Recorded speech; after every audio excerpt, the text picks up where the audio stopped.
Hello. इस lecture में हम केस स्टडी मेथड जो है डाटा कलेक्शन का, इसके बारे में थोड़ा विस्तार से जानेंगे। केस स्टडी विधि जो है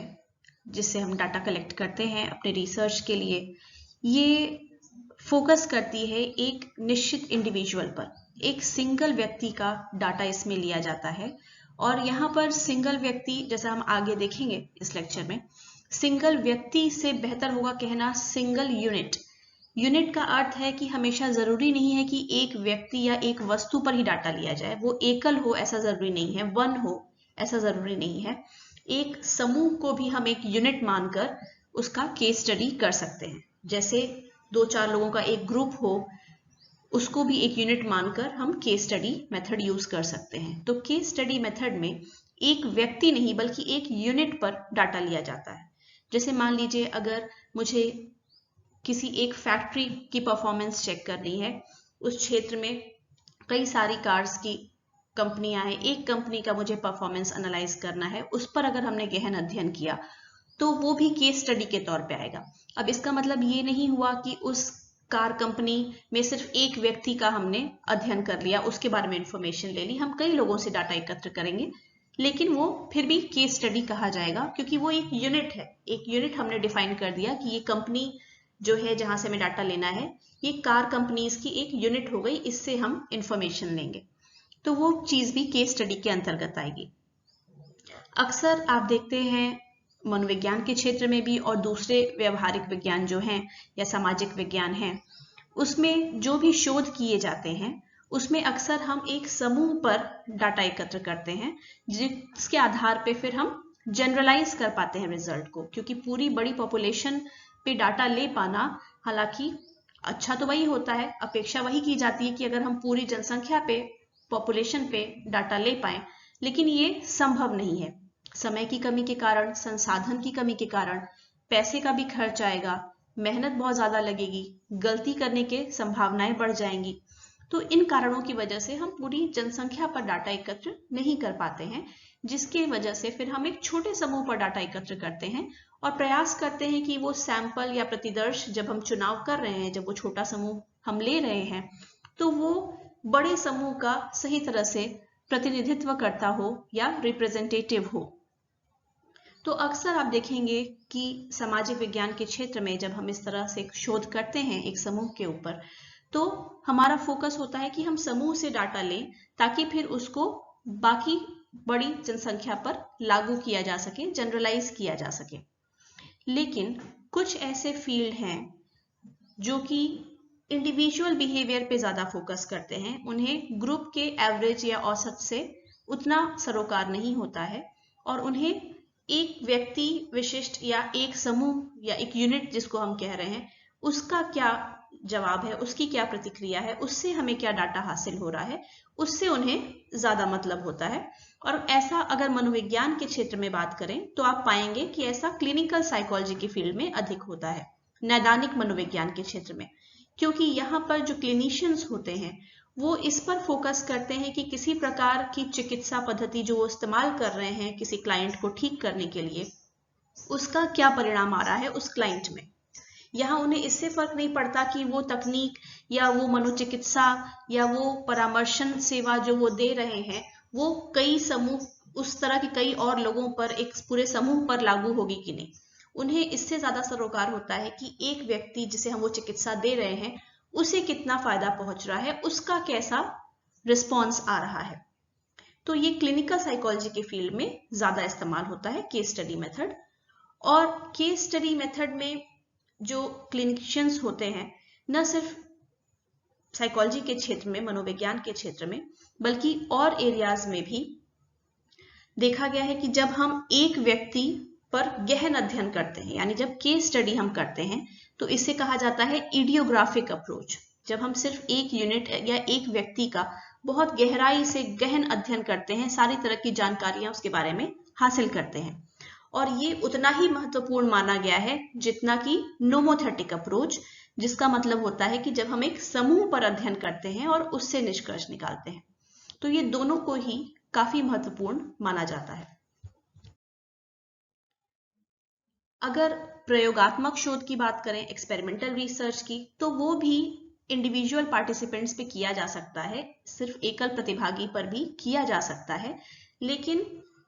ज्यादातर इस तरह के जो अध्ययन होते हैं उसे केस स्टडी बोला जा सकता है, पर अक्सर आप पाते हैं कि प्रयोगात्मक शोध में हम एक व्यक्ति का ही डाटा लेकर संतुष्ट नहीं होते, क्योंकि हमारा उद्देश्य होता है कि ये पूरी जनसंख्या पर ये रिजल्ट लागू हो। और जैसा कि आप जानते हैं कि इंडिविजुअल डिफरेंसेस का कॉन्सेप्ट है साइकोलॉजी में, मतलब व्यक्तिगत भिन्नताएं होती हैं लोगों के बीच में, तो सिर्फ एक व्यक्ति से हमें जो डाटा प्राप्त हुआ उसे अक्सर सभी पर लागू कर पाना संभव नहीं होता है, या अगर किया जाएगा तो वो सही निष्कर्ष नहीं देगा, सही परिणाम सामने नहीं आएंगे। केस स्टडी डिजाइन में जब हम एक व्यक्ति पर डाटा लेते हैं तो उसका रिपोर्टिंग करना होता है, हमने क्या जानकारियां हासिल की उसे हम एक केस रिपोर्ट के माध्यम से प्रेजेंट करते हैं। केस रिपोर्ट में उस व्यक्ति के बारे में जो भी जानकारियां हमने हासिल की हैं, उसके उस अनुभव क्या क्या रहे हैं, उस व्यक्ति के ऑब्जर्वेशंस क्या क्या रहे हैं, और डॉक्टर ने क्या, या क्लिनिशियन जो है, मनोचिकित्सक जो है, उसने क्या ऑब्जर्व किया उस व्यक्ति में, ये सारी चीजें नोट की जाती हैं। डायग्नोसिस जब व्यक्ति का किया गया कि उसे क्या बीमारी है, जब इसकी पहचान की गई, या उसकी जब चिकित्सा की जा रही थी तो उस दौरान भी उस व्यक्ति का कैसा रिस्पॉन्स था, क्या प्रतिक्रिया थी, उसे फायदा हुआ या नहीं हुआ, ये सारी चीजें एक डिटेल्ड रिपोर्ट तैयार की जाती है, जिसे केस स्टडी रिपोर्ट का नाम दिया जाता है। अगर व्यक्ति जिसका हम अध्ययन कर रहे हैं उसे किसी प्रकार की चिकित्सा नहीं दी गई है, सिर्फ हम उससे जानकारियां हासिल कर रहे हैं, उसके जीवन के बारे में, उसके भूत के बारे में, वर्तमान के बारे में, उससे भी जानकारियां ले रहे हैं, उनके सगे संबंधियों, परिवार के लोगों से, मित्रों से, सहकर्मियों से अगर हम जानकारियां ले रहे हैं और रिपोर्ट तैयार कर रहे हैं, तो इस विधि को फिर हम केस स्टडी नहीं कहते हैं, फिर हम इसे केस हिस्ट्री शब्द कहते हैं। केस हिस्ट्री नाम से इसे हम जानते हैं। फिर केस स्टडी में आप देखेंगे कि ये ऐसी विधि है डाटा एकत्र करने की कि इसमें बाकी और विधियां जो आप जानते हैं डाटा एकत्र करने की, जैसे साक्षात्कार हो गया, अवलोकन विधि हो गई, ऑब्जर्वेशन मेथड हो गया, सर्वेक्षण हो गया, सर्वे हो गया, इस तरह के अन्य विधियां इसमें शामिल होती हैं। इन सारी अलग अलग विधियों से हम उस व्यक्ति के बारे में या उस यूनिट के बारे में जिसका अध्ययन कर रहे हैं गहरी जानकारी हासिल करते हैं। तो केस स्टडी मेथड एक इस तरह का मेथड है जिसमें बाकी कई मेथड्स शामिल होते हैं, जिसकी मदद से हम फिर डाटा एकत्र कर पाते हैं। प्रश्नावलियां वगैरह भी इसमें इस्तेमाल होती हैं। तो कई सारे जो मेथड्स हैं अलग अलग, वो सारे मेथड्स इसमें यूज हो सकते हैं। अब बात करते हैं केस स्टडी डिजाइन का एप्लीकेशन कहाँ कहाँ है, इसका इस्तेमाल कहाँ कहाँ हो सकता है। तो जैसा थोड़ी देर पहले हमने देखा कि मनोविज्ञान के क्षेत्र में, नैदानिक मनोविज्ञान के क्षेत्र में अक्सर इसका इस्तेमाल होता है, केस स्टडी डिजाइन का यूज होता है, लेकिन अन्य व्यवहारिक या सामाजिक विज्ञानों में भी इसके प्रयोग की एक लंबी हिस्ट्री रही है, एक लंबा इतिहास रहा है। वैसे तो जो समूहों पर अध्ययन किए जाते हैं, यानी ग्रुप स्टडीज जो होती हैं, वो हमें व्यवहार से संबंधित कोई नए नियम या सिद्धांत का प्रतिपादन करने में, उसे खोजने में ज्यादा मदद करते हैं, ज्यादा सहायक साबित होते हैं। लेकिन ग्रुप स्टडीज की एक अपनी कमी है, वो ये कि वो इंडिविजुअल डिफरेंसेस के कॉन्सेप्ट को लेकर नहीं चल पाता है, यानी व्यक्तिगत भिन्नताएं जो होती हैं उसके महत्व को वो नकार देता है। ग्रुप स्टडी में जो ग्रुप में एक समान या औसत जानकारी निकल कर आती है उसी पर फोकस होता है, और हर व्यक्ति दूसरे से किस प्रकार भिन्न है ये जानकारी कहीं दब कर रह जाती है। केस स्टडी में यही बेनिफिट है, यही फायदा है कि ये इंडिविजुअल डिफरेंसेस पर फोकस करता है। एक व्यक्ति में अपनी क्या खासियत है, क्या खूबी है या क्या कमियां हैं, वो चीज इसमें अध्ययन की जा सकती है, और इससे हमें काफी अंतर्ज्ञान भी मिलता है, जो कि ग्रुप स्टडी से प्राप्त जानकारियों या तथ्यों को और कॉम्प्लीमेंट करता है, उसे बढ़ावा देता है, उसे सहयोग देता है। हालांकि ऐसा नहीं है कि केस स्टडी के आधार पे कोई नए तरह के सिद्धांत या नियम नहीं बनाए जा सकते हैं। कुछ परिस्थितियों में ऐसा होता भी है।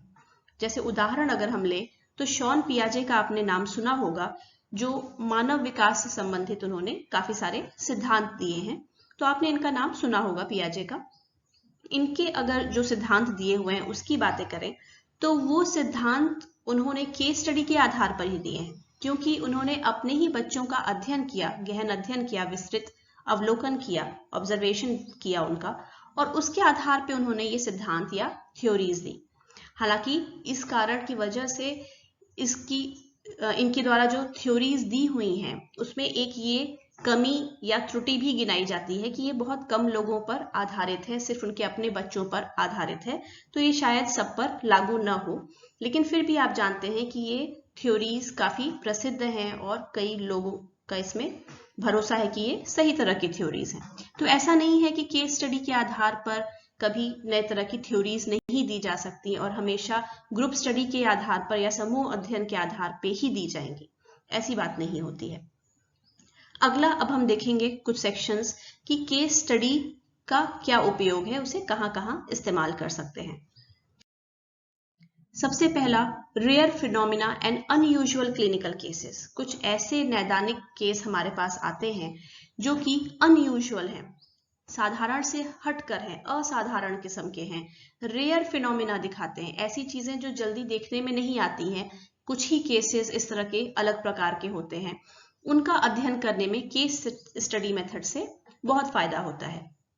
क्योंकि केस स्टडी मेथड, अगर जैसे क्लिनिकल साइकोलॉजी के क्षेत्र में बात करें तो मान लीजिए एक एग्जांपल ले लेते हैं मल्टीपल पर्सनैलिटी डिसऑर्डर का, या जो डिसोसिएटिव आइडेंटिटी डिसऑर्डर जिसका नाम आगे चल के हो गया, जिसमें व्यक्ति में एक से अधिक व्यक्तित्व दिखाई देते हैं, एक से अधिक पर्सनैलिटी दिखाई देती है। इसमें अगर बात करें केस स्टडी की मदद से, तो केस स्टडी का काफी इस्तेमाल होता है इस तरह के केसेस का अध्ययन करने में।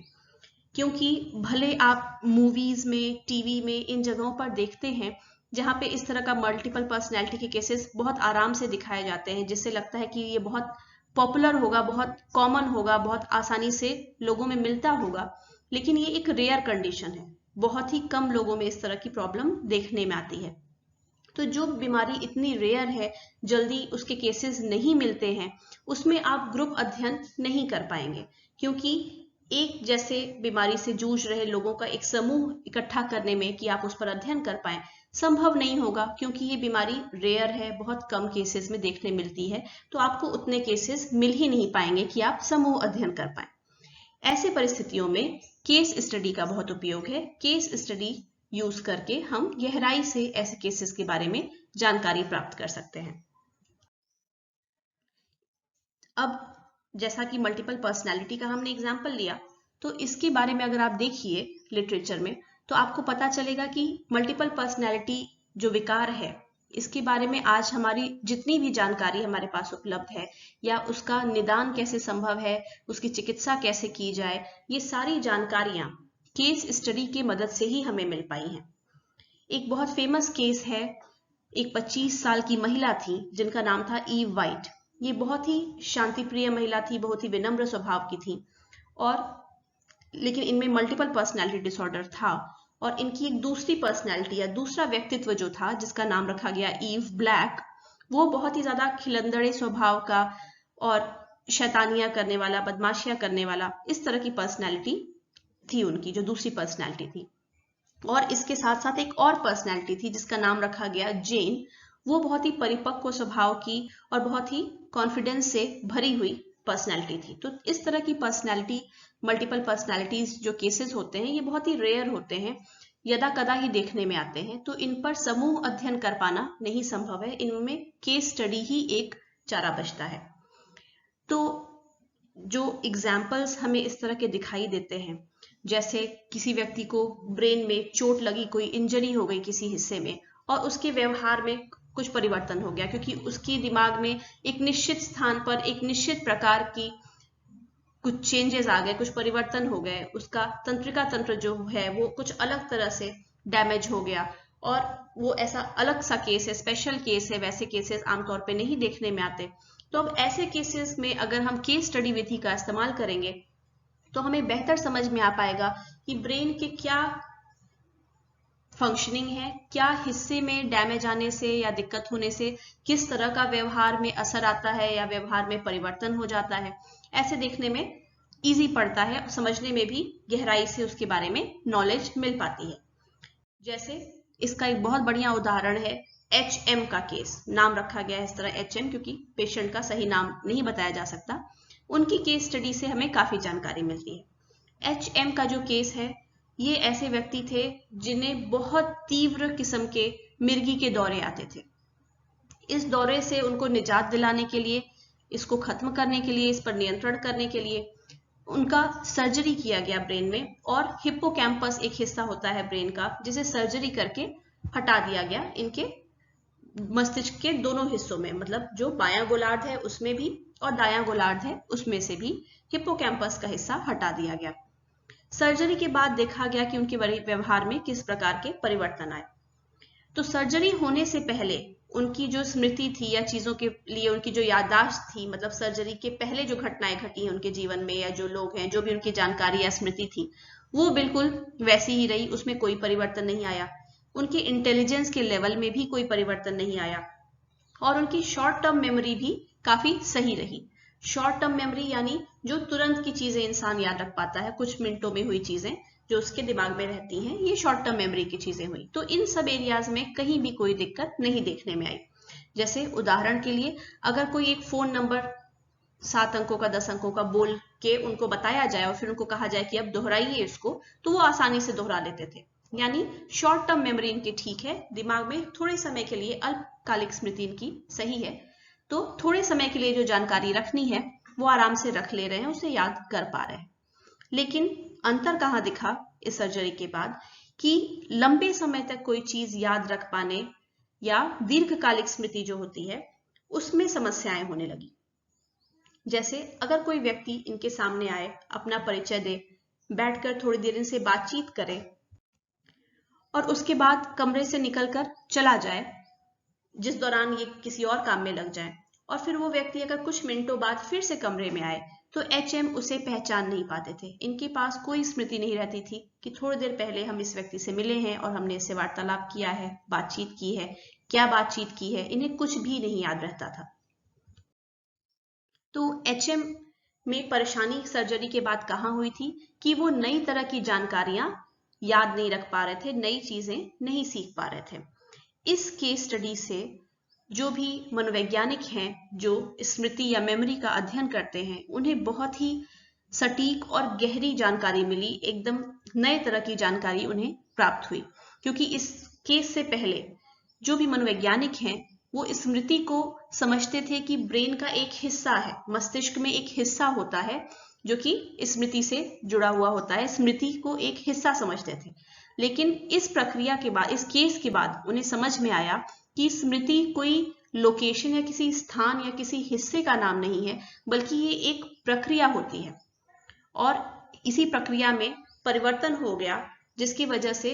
अब नई चीजें जो HM याद करते हैं या याद रखना चाहते हैं वो पूरी नहीं हो पाती, वो दिमाग में नहीं रह पाती, जबकि पुरानी याददाश्त जो थी इनकी वो बिल्कुल ठीक ठाक थी, उसमें कोई दिक्कत नहीं हुई थी। तो इस केस से इतनी गहन जानकारी, इतनी नई जानकारी सभी मनोवैज्ञानिकों को प्राप्त हो पाई। इस केस का ये नतीजा हुआ कि इससे ये भी पता चला कि हिप्पोकैम्पस वो हिस्सा है ब्रेन का जिसका बहुत महत्वपूर्ण योगदान होता है, बहुत महत्वपूर्ण कार्य होता है, कि अभी आप जो भी चीजें वर्तमान में अनुभव कर रहे हैं या सीखने की कोशिश कर रहे हैं, वो लंबे समय तक दीर्घकालिक स्मृति के रूप में आपके दिमाग में स्टोर हो सके,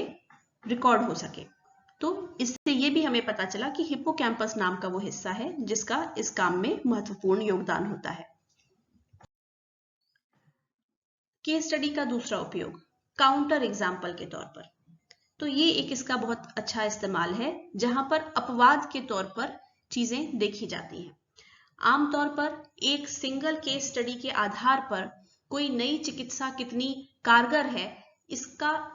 खुलासा नहीं किया जा सकता, ये कहा नहीं जा सकता सटीक तौर पे कि एक व्यक्ति को अगर कोई चिकित्सा पद्धति से आराम मिला, राहत मिली, परेशानी ठीक हो गई, तो वो सभी लोगों के लिए कारगर होगी। ऐसा कहना हो सकता है मुश्किल हो, और इसलिए सिर्फ केस स्टडी के आधार पे किसी नई चिकित्सा पद्धति का दिया जाना शायद उतना सही न हो। लेकिन केस स्टडी की मदद से ये जरूर दिखाया जा सकता है कि कोई चिकित्सा पद्धति हर एक केस में कारगर हो, ऐसा जरूरी नहीं है। इस चीज को दर्शाते हुए केस स्टडी का हम एक एग्जाम्पल ले सकते हैं। जैसे एक केस स्टडी थी जिसमें एक नई प्रकार की थेरेपी का दावा किया गया। कुछ शोधकर्ता थे, उन्होंने एक अध्ययन किया और उन्होंने दावा किया कि उन्होंने एक नई थेरेपी खोज निकाली है जिसका उन्होंने नाम रखा कॉग्निटिव डिसेंसिटाइजेशन। और उन्होंने कहा कि इस चिकित्सा पद्धति की मदद से हम फोबिया या चीजों के लिए जो डर होता है लोगों के मन में उसको ठीक कर सकते हैं। इसमें वो करते क्या थे इस चिकित्सा में कि वो सामने वाले व्यक्ति को या क्लाइंट को ये यकीन दिलाते थे कि उनका फोबिया ठीक हो चुका है।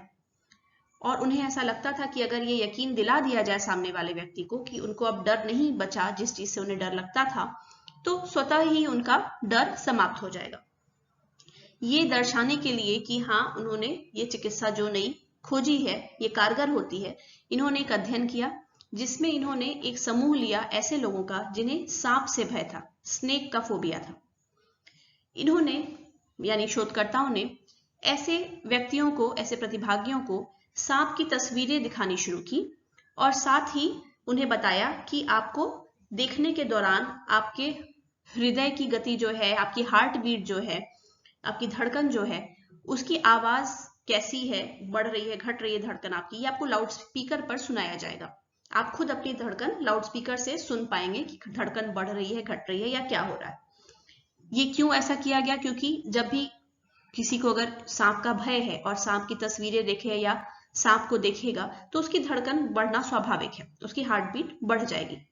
तो इसीलिए इन्होंने बोला कि आपको हम सांप की तस्वीरें दिखा रहे हैं और साथ ही में आपको आपकी खुद की धड़कन की आवाज लाउड स्पीकर पर सुनाई जाएगी। पर ऐसा इन्होंने प्रतिभागियों को बोला। असल में इन्होंने उनकी धड़कन की आवाज उनको न सुना के नकली धड़कन की आवाज, कोई और धड़कन की आवाज सुनाई, जिसमें कि सांप की तस्वीर देखने के दौरान धड़कन में कोई बढ़त नहीं हुई, धड़कन बिल्कुल नॉर्मल थी, ऐसी आवाजें सुनाई गई। ये इसलिए सुनाया गया ताकि लोगों को लगे कि अच्छा, अब सांप को देख के मेरी धड़कन नहीं बढ़ रही है, यानी सही बात है, मेरा डर है सांप से वो खत्म हो गया है। तो ये चीज उनको यकीन दिलाने के लिए इस तरह की प्रक्रिया की गई। लेकिन इस अध्ययन के बाद एक अगला अध्ययन किया गया इस थेरेपी को टेस्ट करने के लिए और देखा गया कि ये थेरेपी कारगर नहीं हुई। और इसको साबित करने के लिए, इसके पक्ष में प्रमाण देने के लिए एक केस स्टडी रिपोर्ट की गई 24 वर्षीय महिला की, जिसका नाम रखा गया मिस एच। और इन्हें डर था स्पाइडर का या मकड़ियों का। तो ये फीडबैक थेरेपी जो थी, जो नकली फीडबैक दिया जा रहा था कि आपकी धड़कन सामान्य है बिल्कुल, ये बोल के कि आपकी धड़कन की आवाज, जबकि उनकी धड़कन की आवाज नहीं होती थी, तो यही थेरेपी इन महिला पे भी यूज की गई। पर इन्हें सांपों के बजाय मकड़ियों की तस्वीर दिखाई गई क्योंकि इन्हें मकड़ियों से भय था। लेकिन जब ये पद्धति समाप्त हुई, जब ये चिकित्सा समाप्त हुई और मिस एच से पूछा गया कि क्या आपका डर समाप्त हो गया जो मकड़ियों के लिए है, तो उन्होंने बोला कि नहीं, मेरा डर जो था वो बिल्कुल ही वैसे है, न उसमें कोई कमी आई है, न किसी प्रकार का परिवर्तन हुआ है।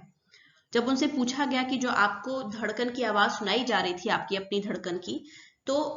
आप संतुष्ट हैं कि वो आपकी धड़कन की आवाज थी? तो उन्होंने बोला कि हाँ, वो मेरी ही धड़कन की आवाज थी। यानी उन्हें एहसास नहीं हुआ कि वो उनकी धड़कन की आवाज नहीं थी।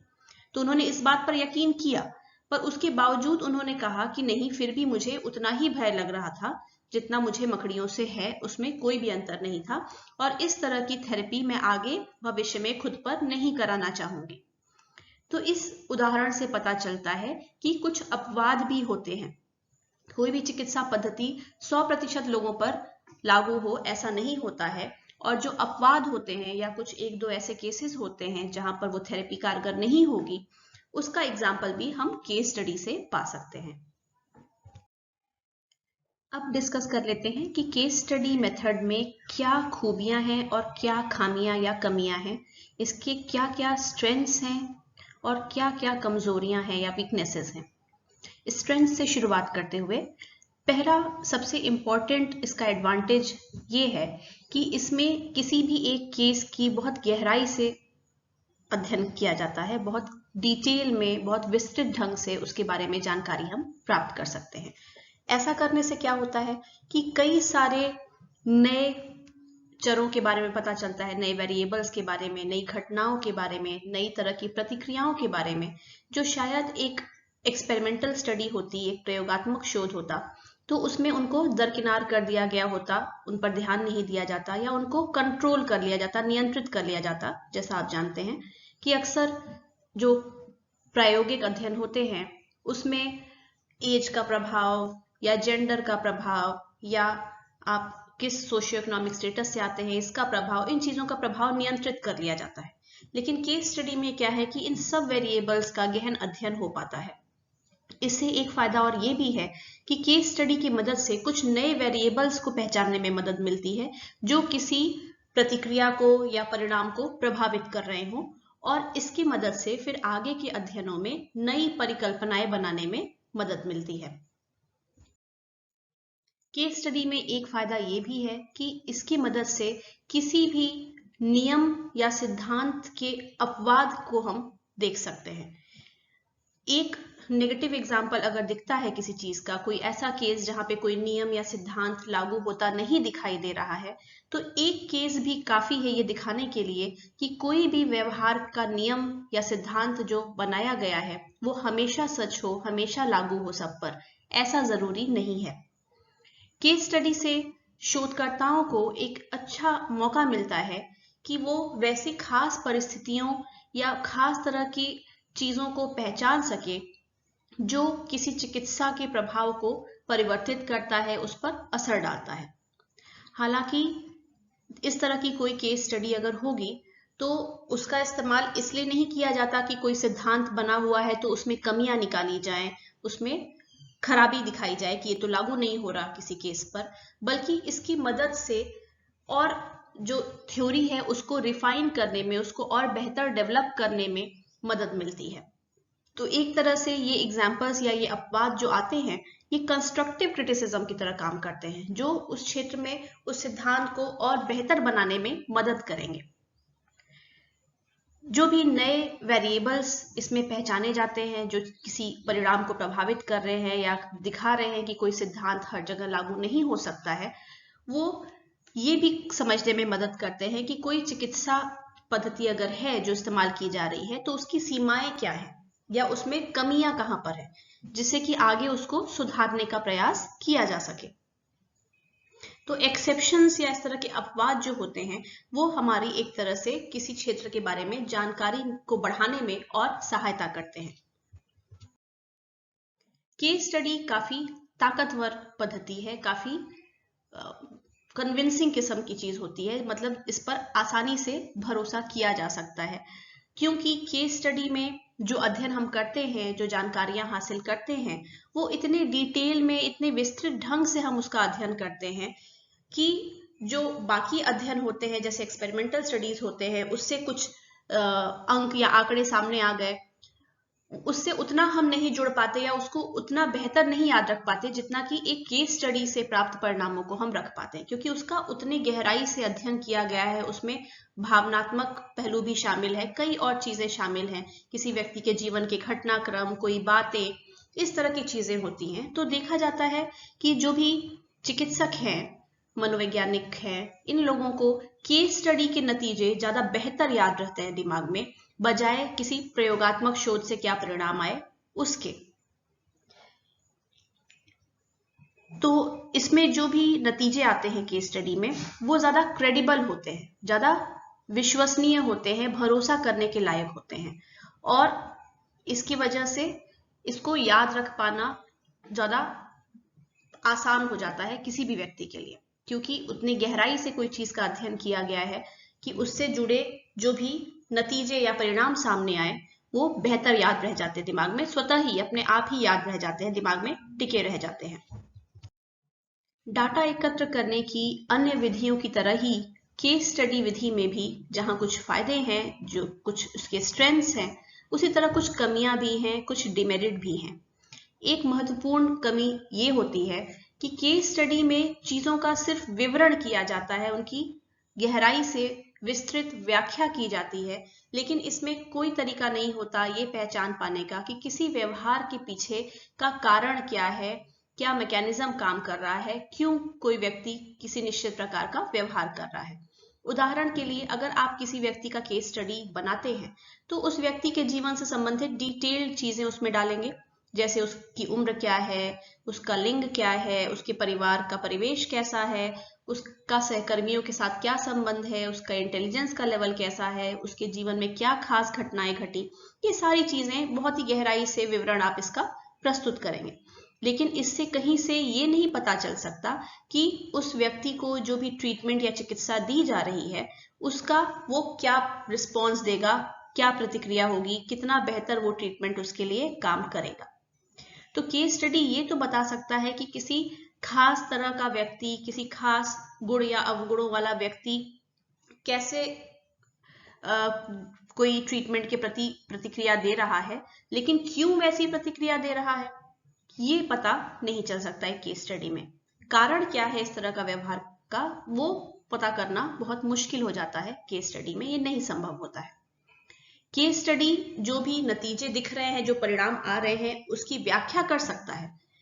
लेकिन उसका कारण नहीं पता कर सकता। और जहां व्याख्या भी करता है वहां भी ऐसा नहीं है कि किसी एक घटना या एक व्यवहार का एक ही तरह से व्याख्या किया जा सके, और भी उसके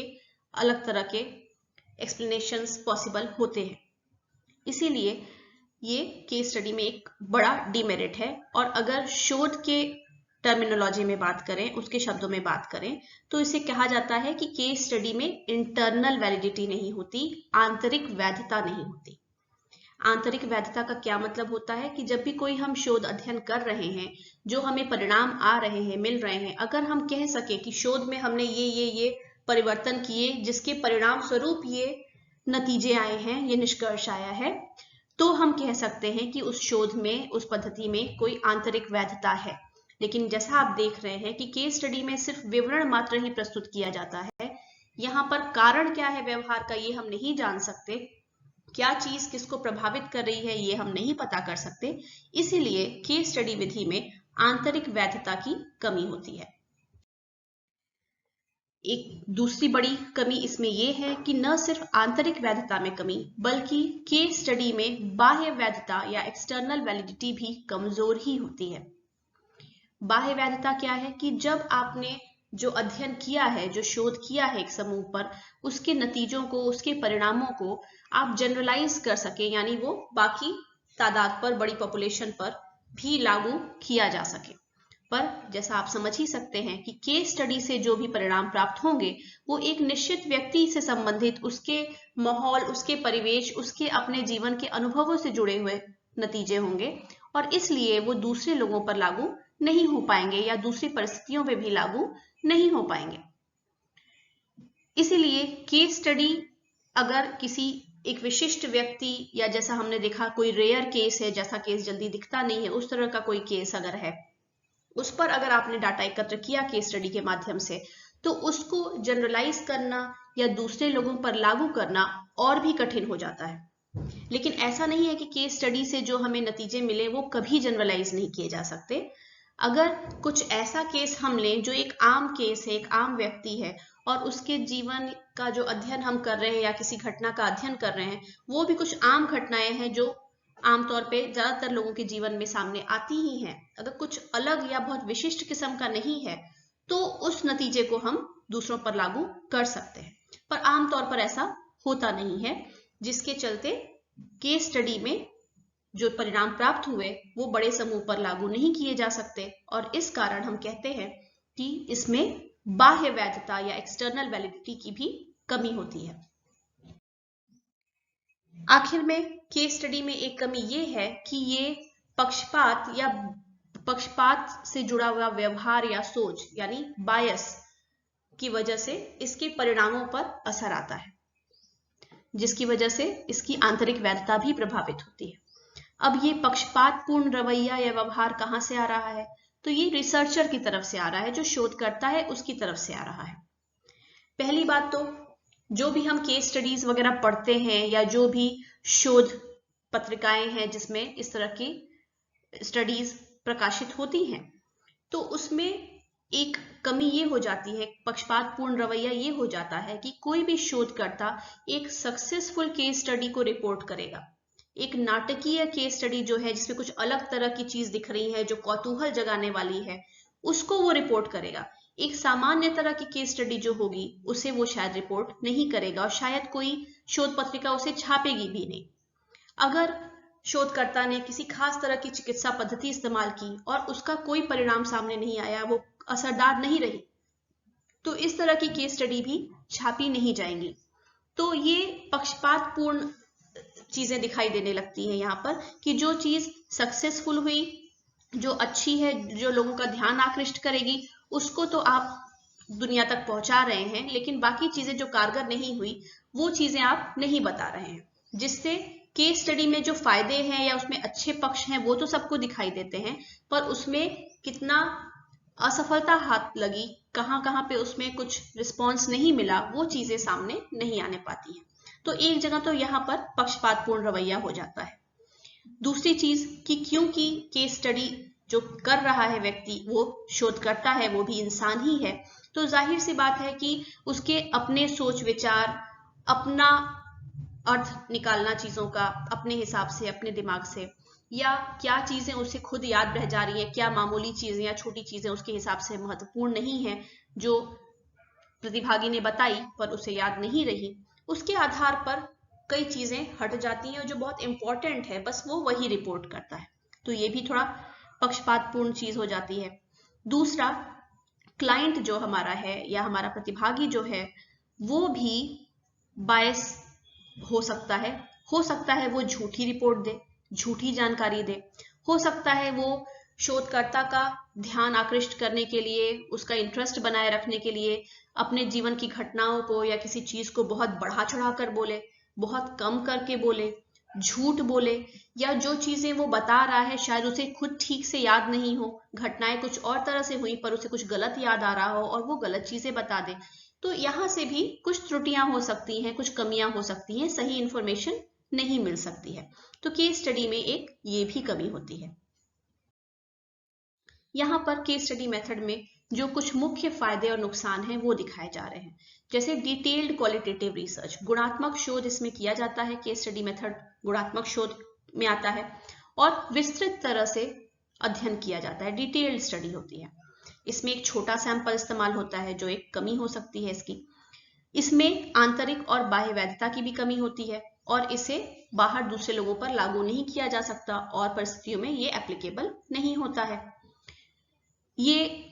रियल इंफॉर्मेशन, वास्तविक जानकारियों को प्राप्त करने का एक अच्छा स्रोत है, जो कि अच्छी बात है, इसकी मेरिट है ये एक्सप्लोरेटरी किस्म का हो सकता है या इलस्ट्रेटिव हो सकता है, चीजों की व्याख्या करता है। मल्टी पर्सपेक्टिव अप्रोच भी इसमें इस्तेमाल हो सकता है, कई अलग अलग अप्रोचेस इसमें यूज हो सकते हैं अध्ययन करने के लिए। और आमतौर पर ज्यादातर ये अनयूजुअल फिनोमिना या रेयर केसेस जो होते हैं, जो अलग या अपवाद किस्म के एग्जाम्पल्स हैं, उसका अध्ययन करने के लिए यूज होता है।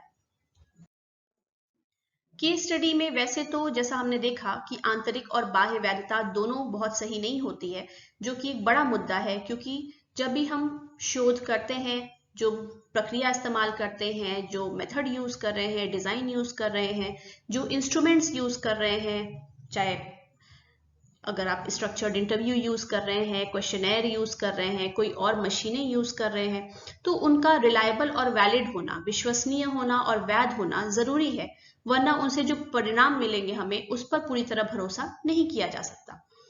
अब हमने देखा कि केस स्टडी में आंतरिक और बाह्य वैधता दोनों की कमी है, जो कि एक बड़ा मसला है, एक बड़ा मुद्दा है, और इसमें बायस का भी स्कोप होता है, पक्षपातपूर्ण व्यवहार भी इसमें देखा जा सकता है, शोधकर्ता की तरफ से भी और जो क्लाइंट है उसकी तरफ से भी। लेकिन ये समस्याएं तब खत्म हो सकती हैं अगर अध्ययनों को रेप्लिकेट किया जाए, यानी ये अध्ययन कई बार और दोहराए जाए। आमतौर पर केस स्टडी, एक सिंगल केस स्टडी अपने आप में रेयरली ऐसा होता है कि एग्जिस्ट करे, अक्सर उसको रेप्लिकेट किया जाता है, उसकी पुनरावृत्ति की जाती है, यानी दूसरे शोधकर्ता उसी तरह के मिलते जुलते केसेस को लेकर दूसरी परिस्थितियों में वो अध्ययन करके देखते हैं, और अगर परिणाम समान आते हैं, लगभग मिलते जुलते आते हैं, तो इससे अध्ययन की वैधता को, या जो परिणाम है उसकी वैधता को ज्यादा बल मिलता है और जो नतीजे आते हैं वो ज्यादा विश्वसनीय बन पाते हैं। तो ये जो कमी है इसमें कि इसमें आंतरिक और बाह्य वैधता नहीं मिलती है आमतौर पर, और इसलिए इसके परिणाम को लोगों पर लागू नहीं किया जा सकता या बहुत भरोसेमंद नहीं हो पाते हैं ये परिणाम। इस कमी को दूर करने का यही तरीका है कि अलग अलग शोधकर्ता मिलते जुलते केसेस को लेकर, दूसरे क्लाइंट्स को लेकर कुछ दूसरे तरह के अध्ययन कर कर देखें, उनमें भी केस स्टडीज की जाए और फिर उनके नतीजों को कंपेयर किया जाए। अगर समानता मिल रही है तो ये काफी बल पहुंचाता है, बल देता है इस बात को कि जो नतीजे प्राप्त हुए थे केस स्टडी से वो विश्वसनीय हैं, भरोसे के लायक हैं और दूसरे परिस्थितियों या समान तरह के लोगों पर लागू भी किए जा सकते हैं। धन्यवाद।